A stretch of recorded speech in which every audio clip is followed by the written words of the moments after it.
That is just mean and evil to try and make somebody cry before they're supposed to speak. But that's okay. So I thought a lot about what I wanted to say. I've said a lot. If you're friends with me on Facebook, you know I've said a lot in the last year, but I felt like today really what I wanted to share with you were the things that I learned in my last year. So about this time in January, I was laying in a hospital bed and letting the letters CANCR sink into my reality. Stage 3C. My days were filled with statistics, drugs, pain, tears, fear, and love. Everyone had left the hospital. It was quiet and had snowed. I could never have guessed that the devastating news of that day would turn out to be one of the most blessed times of my life. So I took to telling my story. As many of you know, I like to talk a lot. So I told everyone that I was going to share my journey along the way. I told my brother that the only way I decided I could handle this news was through humor and being totally open. I wanted the world to know that I felt no anger, no why me, but strength and humor because of the people that surrounded me. The only time fear crept in was when I thought or looked at the strong men by my side. So I asked the man upstairs for 10 years to give Gabe and Grayson through their youth. The surgery took a toll on me. I was in a lot of pain, but I tried to seem perky. My boys are a little smarter than that. They figured I was not really me because I wasn't standing all the time. I wasn't moving all the time. Even on movie night, I rarely ever sit down. So when I didn't get out of bed for about 2 weeks, except a couple times a day, they kind of figured something was up. But they were wonderful. The quiet, lonely nights were sometimes my weakest moments, but David and the boys moved the dining room into the room where my hospital bed was. The support I felt from every facet of my life was completely overwhelming, heartwarming, and downright unbelievable. I have never been surrounded by more love and support than I have been in the last year by friends, family, neighbors, co-workers, church family, and even complete strangers. I had a high school classmate show up. He's from North Carolina. He was visiting a friend about 30 minutes from here and just walked over and said, I wanted to support your cause tonight, and handed me $50. I didn't even know he was coming. So Van, if you're still here, thank you very much. After hearing all of that, I bet you wonder how, cancer's been such a burden. How could I be here and how could I be standing? But it is because I have had the most fun year of my entire life. Once you hear those words and you know that, this could possibly be it, you take every day as the beauty that is in it. So, enough with that. I have made a top 10 list. So if you've been diagnosed with cancer, these are the 10 things you need to know. You need to know a lot more than that. These are my 10. Food. If you can't eat anything cold, you can't use a metal utensil, and you can barely taste anything unless it's covered in spiciness, you better find what you can eat and stock up. Prayer shawls. Receive these with open arms because they are made with care and they will keep you warm. The internet. You can do one of two things. Well, you can do a lot, but these two. Search out all the scary statistics about cancer, or, better yet, find a YouTube video and create a favorites list. If you have not seen Kid President, or definitely Jessica's Daily Affirmation, remember that. Jessica's Daily Affirmation. She's about a 2-year-old. She's standing on her bathroom vanity, arms outstretched, and says how wonderful her life is and why. So you have to watch that. That's much better than all those scary cancer statistics. Number 7, juicing. So when you're told you have cancer, you pretty much will do anything and everything, regardless of how disgusting it looks or tastes. So I bought a juicer and I drank a bunch of vegetables. When you combine carrots, celery, ginger, and apples, do you know what color you get? Brown. And it is not a pretty brown.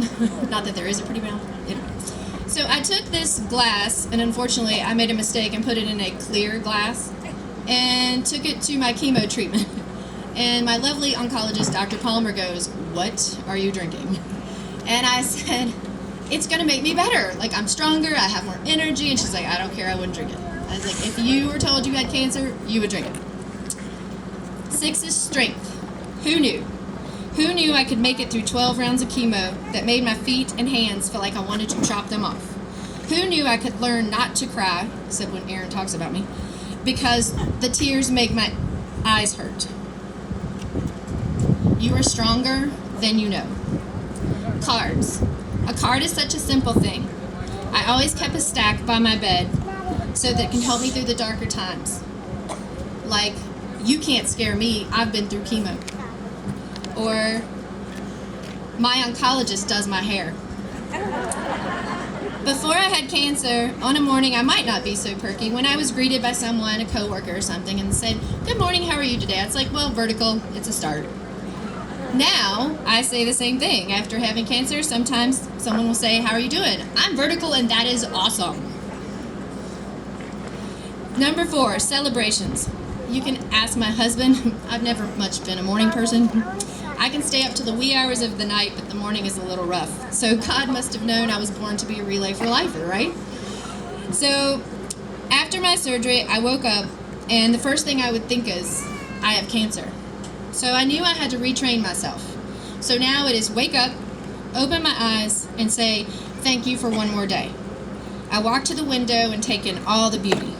And a lot of times those are where those pictures come in the morning. Birthdays, Christmas, and even Mondays mean so much more now. Every moment is worth celebrating, and celebrations can give you strength. All right, 2 and 3 go together, hope and humor. And this is a story about my son Grayson. I'm not sure where he is, but I did ask his permission if I could tell the story. Hi, Grayson. He's back there. Hi. He's not going to wave at us.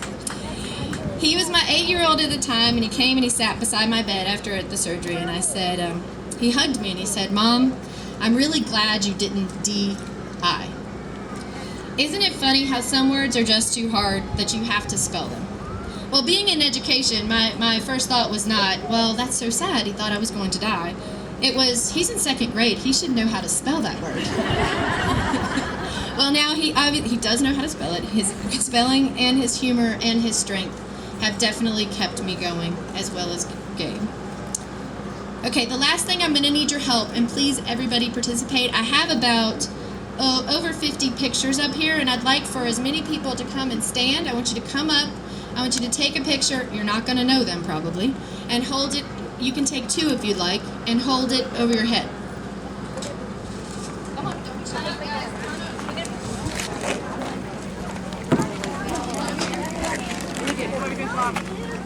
Olivia.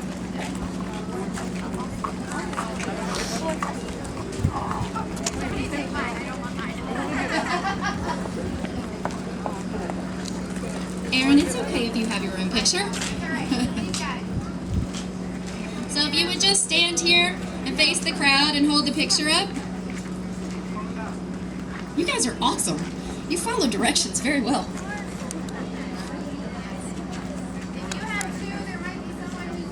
Anybody have 2? There's some more that want to help.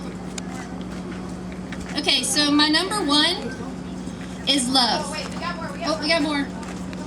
Get more people? Some over here. Of course, I, take up too much time. I'm sorry. Okay,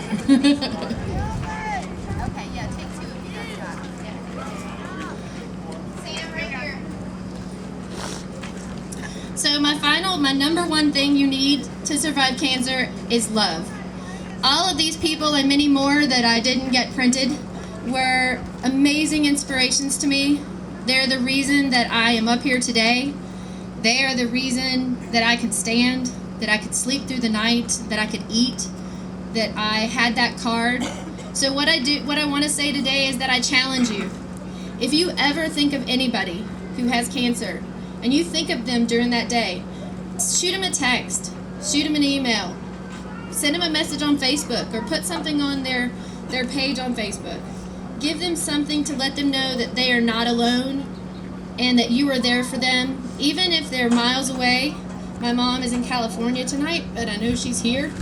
So the thing that I challenge you with tonight as you leave is to just show the people, no matter how small of an act you think it is, that you're thinking of them. Thank you.